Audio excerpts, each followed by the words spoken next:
下来生理特性。生理特性，主责守卫。主责指的是肾有前场、风场、闭场之生理功能。这个前场、风场、闭场体现在哪里呢？第一个，别忘了肾藏精，藏精那里。第二个，刚刚讲的肾主纳气，纳气就是风藏功能在呼吸方面的体现。让我们讲的简单明了一点，这个主责的概念怎么用？简单，只要是补肾的方，麻烦你给我加收敛药，没有一个补肾方找不到收敛药的。那刚才那个六味地黄丸也好，金匮肾气丸也好，里面的山药、山萸又是收敛的，甚至连一个方按逻辑最不应该出现收敛药的一个叫真武汤，是治疗肾阳虚水肿，里面都有白芍，白芍酸炼的。但白芍在真武汤还有另外的作用，比如《神农本草经》说它有利水作用。那这是主责，守卫。肾阳含于肾中，潜藏不露，以发挥其温煦与推动作用。所以这个守卫特指肾阳。为什么要守卫？那两个原因，记不记得冬至的太极图是这样的？冬至相当于这是冬至，阳在地里面，这个相当于肾，所以肾的好处是阳气在下部藏得住，但肾的缺点是坎瓜，量少。那好处是位置对，缺点是量不够。而且之前我们也讲过，阳气最好是自下而上温五脏六腑，那你位置又好，量又不够，就好像兵力不足，把守在重要的地方，所以强调你不要跑，不要离开，这叫守卫。强调他守卫，其实还有一个潜台词，肾的阳气容易跑掉。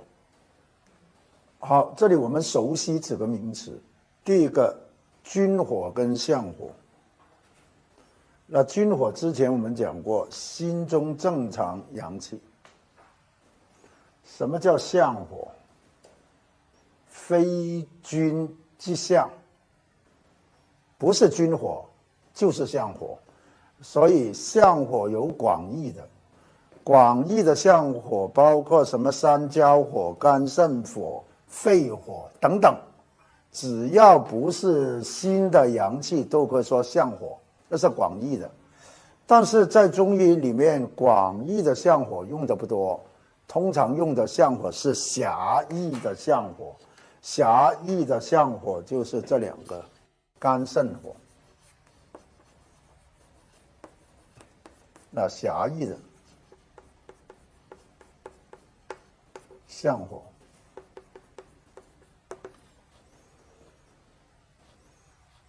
假如我们再把这两个火分一下，肝火叫做雷火，肾火叫做龙火。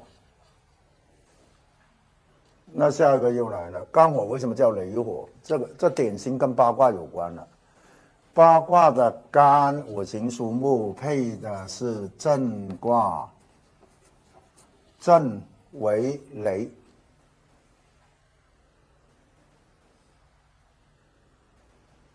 而肾火叫龙火，跟什么有关？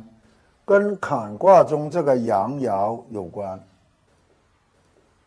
那你别给我说没有龙啊，至少原生态我们可以参考恐龙，虽然灭绝了啊，有龙。龙是什么呢？龙生在哪里？水中生物，可以爬上陆地，甚至有些品种还能飞。好了，那么就来了水中生物最动的是龙，而李这个是水中之阳，所以叫龙火。这里顺便带出另外2个概念：少火、壮火。刚才我讲那个《金匮肾气丸》讲到一个少火生气，少火什么意思？正常阳气。壮火，病理之火。壮火是病理之火。那进一步啦，你说跟守卫有什么关系？讲了半天，你看相火2种状态，第一种守卫，那老老实实，这个时候它是少火，就是正常阳气。相火还有一种异常状态就很不好听了，我们经常听到那个相火妄动。什么叫妄动？妄动就是离位了。那相火妄动，一妄动离位了，它就是壮火，就是病理的。所以不要一看相火就说人家不好，关键有没有离位。下来相火怎么离位的？来看相火妄动。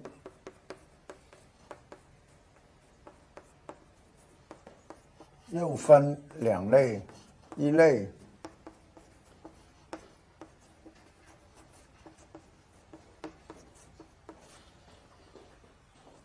那古人很善用比喻啊，肾火叫龙火，相火妄动的机制有2个，一个是水浅则龙生，就水困不住龙，这个简单，这个等于阴虚火旺。这不水浅吗？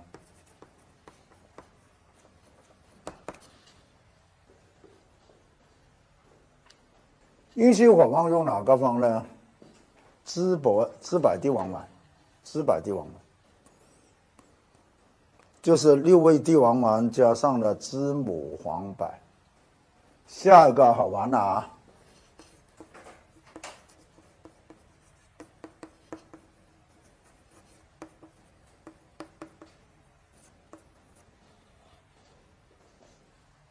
水寒则龙起，那这句话有点拟人化了。那我们把龙变成人，你看我们洗澡，假如有浴缸，什么温度舒服？接近体温，是吧？37、8度左右最舒服。水太热了，你根本下不去；水太冷了，这个冰水一下去就弹起。这个就是冰水。那水寒则龙起，这个相当于什么？这个相当于阳虚阳浮，就是上热下寒了，等于上热下寒。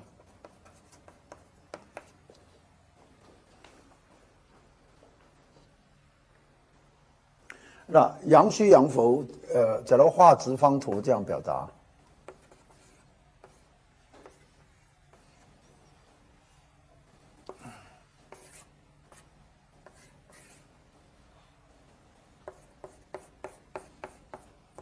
白色代表阳，一般的阳虚我们是这样表达：阳虚则寒，阳气少了。但是阳虚阳浮不用这个图，阳虚阳浮是这样一个图，这个代表阳。那你看啊，阳的总量没有阴多，但是浮了上去，离根了，你就出现阳在上，出现了上热。阴在那个阳下部没有阳气，那就下寒。好，我们来一遍上热下寒。首先，上热下寒是个虚症，虚症就有个特征，反复发作。那肯定不是急性反复发作，但是不排除在诱因下急性发作。反复发作的啥？上热表现，那最常见第一个口疮、口舌生疮，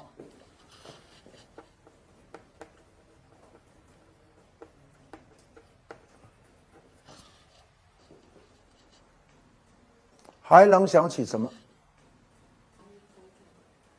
牙龈浮肿可以。牙龈浮肿，继续。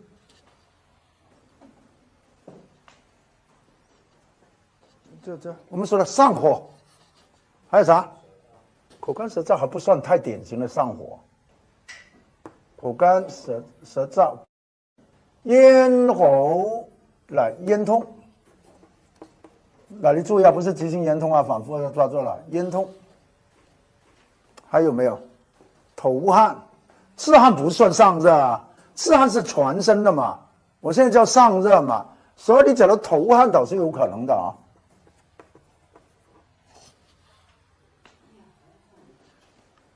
也可以啊，反复经常面红，无所谓。都想到面红了，怎么就没想到痤疮？反复的痤疮啊，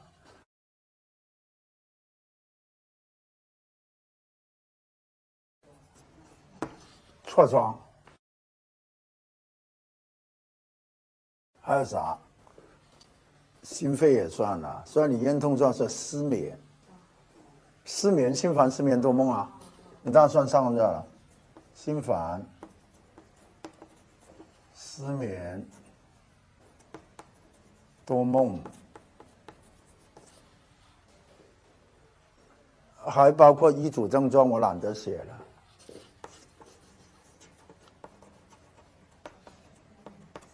肝癌上亢的医嘱，是我前面讲过，肝癌上亢的下虚可以有两种，一种是阴虚阳亢，一种是阳虚阳火。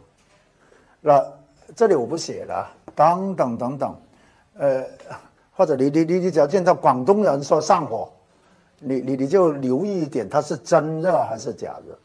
好了，我怎么判断是上下？那光是这一组还不够啊，你必须找到下寒的依据。好，下寒的依据，比如像什么？这个人比较怕冷，比如畏寒肢冷。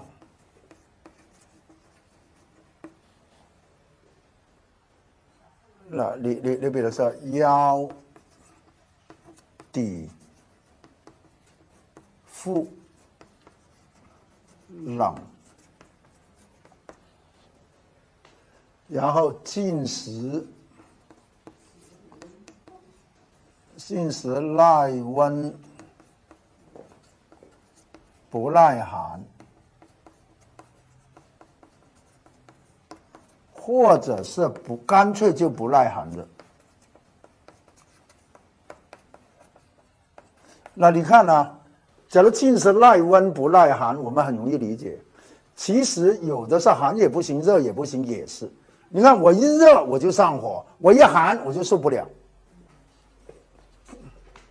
你还有宫寒的表现，是吧？来月经的时候小腹冷，再来夜尿多，刚刚讲了也是阳虚啊。还有不少女同胞睡一个晚上，这个脚还是冷的，是吧？尤其是下肢冷。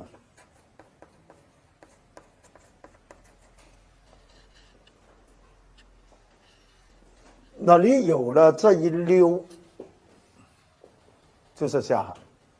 而且通常这类病找到你都不是第一个医生，你再看一下前面的治疗，清热药用过效果不行，滋阴药用过效果不行，那就非常可疑。再来找到这类下寒的实锤，治疗怎么治？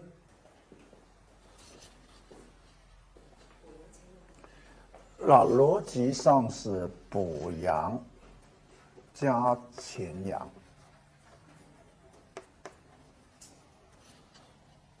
那等于我补足这一块，再把它拉下来。但是你说补阳加潜阳是不是效果就很好了？有时候我们要因人制宜啊。其实补阳加潜阳有时没那么快，没有那么理想一下下去。补阳的同时，你虽然这里多了，这里也多了一点的，所以上面能不能加一些清扶阳的药？可以的，清扶阳的药物，就等于说我一丝一丝清扶阳。当我起了效果之后，起了效果，阳气越来越往下，下面的量越来越足，我再把那种清扶阳的药去掉，要不你那个短期效果出不来。因为我们看几个方都有清扶阳的药，比如焦太丸、黄连、肉桂，那个什么乾阳风水丹也有黄柏，所以不排斥清扶阳的药，但你必须有补肾阳的药，而且往下拉。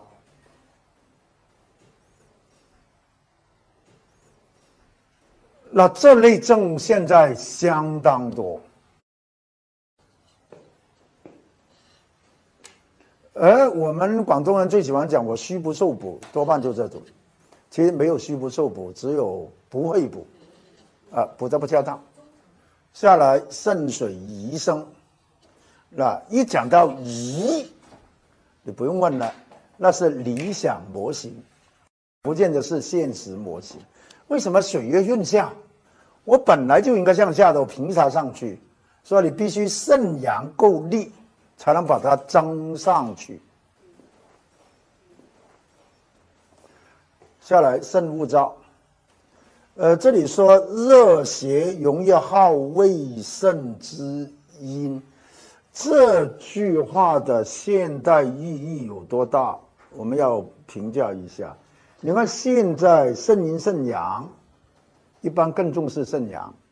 刚才讲的肾阳位置好，而肾阴在那个地方起的滋阴效果其实不理想，你要肾阳把它增上去。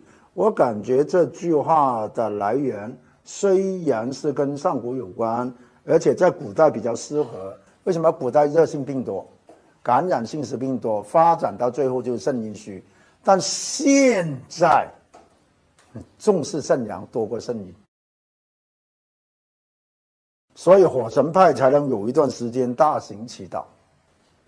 当然现在火神派这种观点慢慢也得到修正，就我接受你的扶阳的观点，也接受潜阳的观点，但是对于那个量的把握，现在就谨慎了很多。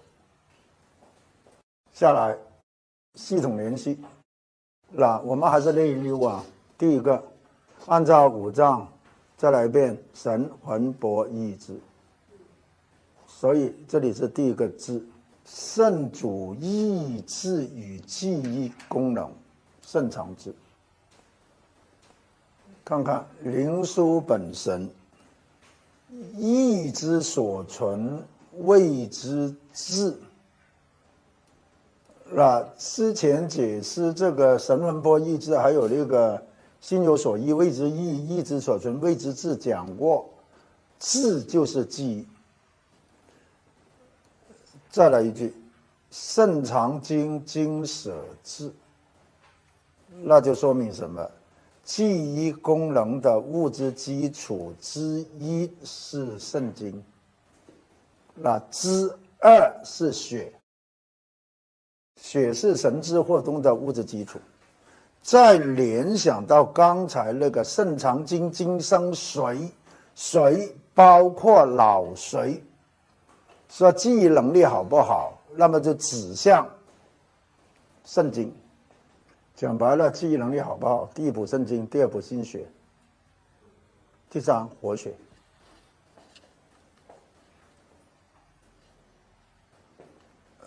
假如再加上一些化痰开窍药，可能会更好。化痰开窍药，比如像石菖蒲、远志这两个药，石菖蒲、远志。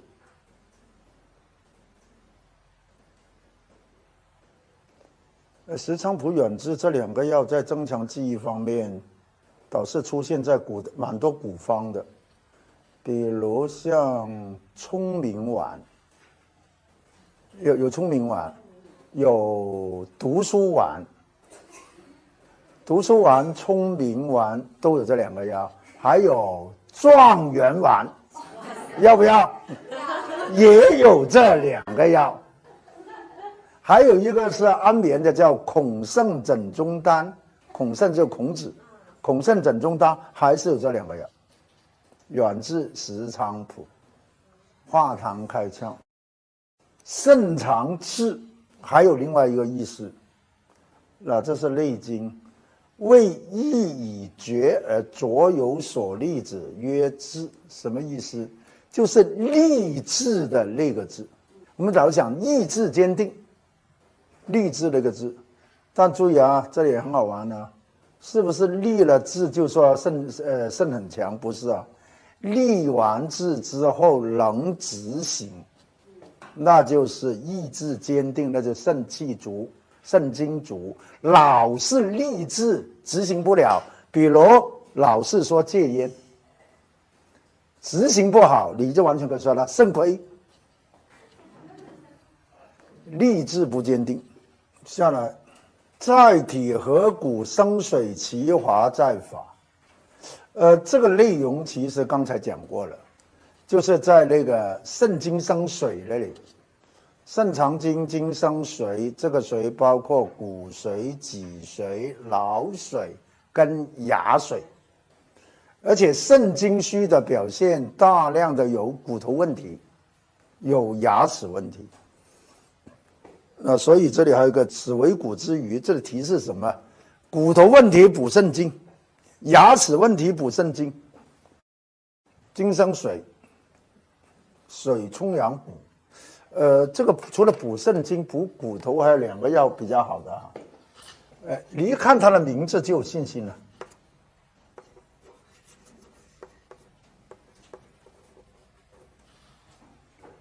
补骨脂，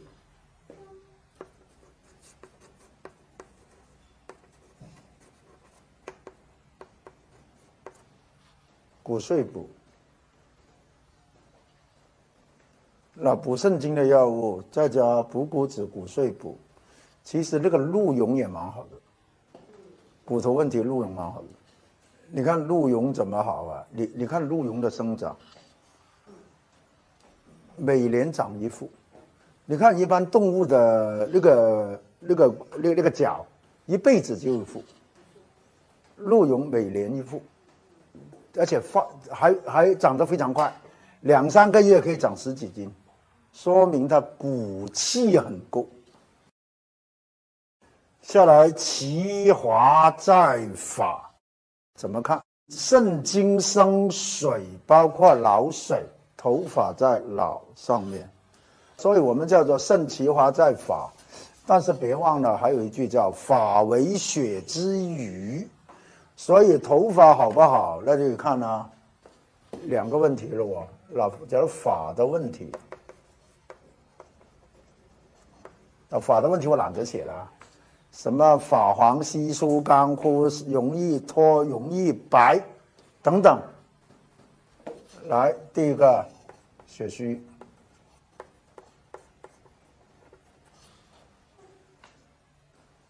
第2个肾精虚，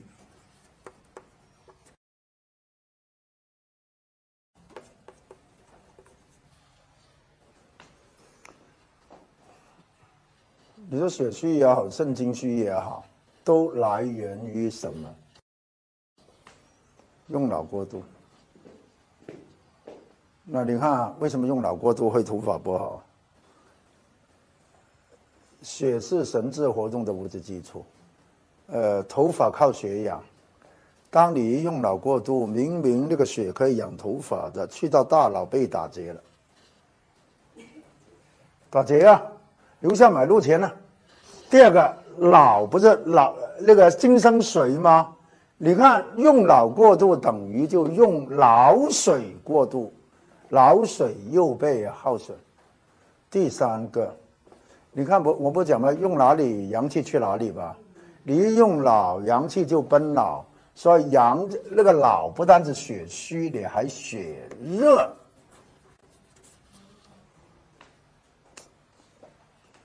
那等于你一天到晚是处在头脑发热状态，头脑发热什么后果？